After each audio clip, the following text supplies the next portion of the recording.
G'day everybody, welcome to the Passive House Show podcast with Paul Keeley. My name is Mikhail Lax, and of course, this is the man himself. The show's named after him, the legendary Paul Keeley. Let's get into passive education, passive awareness, and really, this world is Not passive aggressiveness.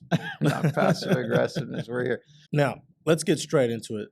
You told a story about a couple that came into one of our last open houses, and they were newlyweds, were they?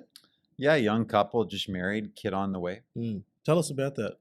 Yeah, so they ultimately fell in love with this property because it's right in the city of Ottawa. It's in an urban setting, but the house is a piece of junk. They know it. They either have to renovate or build new. Some people refer to it as a post-war home. I do, obviously. Strawberry box home. We just did a blog about it. Small post-war homes, 800 to 1,000 square foot, single floor bungalow style homes. All they do is leak a ton of energy. So it's, basically like throwing your money out the window because, the problem with renovating or putting an addition on a home is there's always a certain amount of destruction that has to happen with the existing wall systems or roof systems. And there's also work that has to be done to mitigate existing conditions that are happening that you can't see, that aren't visible to the eye. So is there going to be mold or mildew or structural challenges in the existing assembly that need to be upgraded? So additional work always goes into renovating or retrofitting, adding on to anything existing. So basically, it's not just a reconstruction or it's not just a renovation.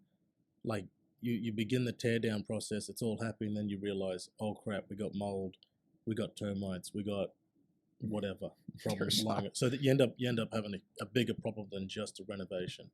Yeah, exactly. Yeah, there's God. Always something to deal with, especially with these older homes. Whereas the cost to build new, $300 to $350 a square foot.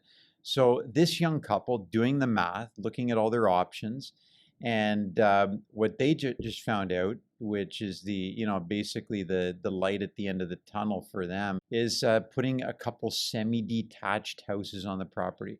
So they just discovered that the zoning rules, the planning rules are all being upgraded for sustainable development. So this couple in particular, they just found out that their property is able to accommodate an additional dwelling. So they're looking at putting essentially a couple semi-detached houses on their property.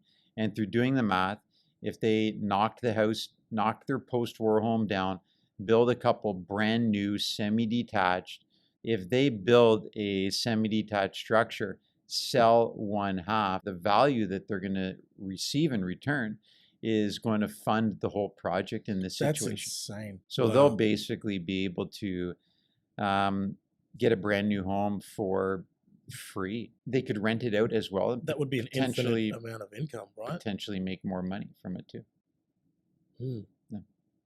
Yeah, the opportunities are endless. They really are. To top it off, they could also put a couple houses in the backyard under the secondary dwelling provision. To me, that tells me that if you want to be a part of the growing sustainable movement and change and affordable living, you can actually do that on your own instead of becoming a part of local government or whatever. Like you can do that too, but you can actually start with your own money, with your own properties, and creating affordable living opportunities in a sustainable, passive, net zero housing. And make money and make money at the same time. Yeah, make a business out of it. Exactly. And then you can do it again and again. Again and again. Because you got capital. You got endless capital coming in. Really. Yeah. Not endless, but. What do they call on Instagram, YouTube, or what all the young kids are looking at? They call it a side hustle. Everyone's looking for the side hustle to get right in. And for any property owner, that side hustle is right. It's right under their feet on their actual property. So let's talk about like the dwelling laws, the second dwelling laws. Is it in Canada or just on Ontario? Right across, pretty much right across Ontario, right across Canada, most communities. and And and this right this is across the United States too. Yeah, as far as we're aware. so this is not something too many people are aware of, right? Like, Not, like the one thing that's I think different is terminology. right? So ADU seems to be a terminology across the United States, accessory dwelling unit, Okay. ADU. So Accessory. Yeah, that makes sense. Yeah. yeah, accessory. So some municipalities will require that ADU to be attached to the primary dwelling on the property or the existing house on the property. Other municipalities, states, provinces will allow those accessory dwelling units to To be be, standalone. yes, completely detached That's structures. amazing. What's the law here in Ottawa, like in Ontario in particular? Ontario allows you to detach. Really? Yeah, allows you Okay. to detach. So every municipality, and it is an action by the government of Ontario. Every municipality has initiated their own secondary dwelling provision. There's different names, like here in Ottawa, they call it the coach home. Hmm. So backyard coach houses. City of Toronto refers to these homes as either garden suites or laneway houses. In Australia, they Um, call them granny flats. Granny flats. Yeah, Okay. granny Yeah. flats. Yeah. Yeah, a lot of people do that actually. Oh, really? Yeah, Okay. Okay. So in Australia, you can build yeah, secondary dwelling yeah. in your backyard. Okay. So yeah, same. Flats. In the UK, the same terminology, Mhm. right? Flat. And yeah, so it's possible.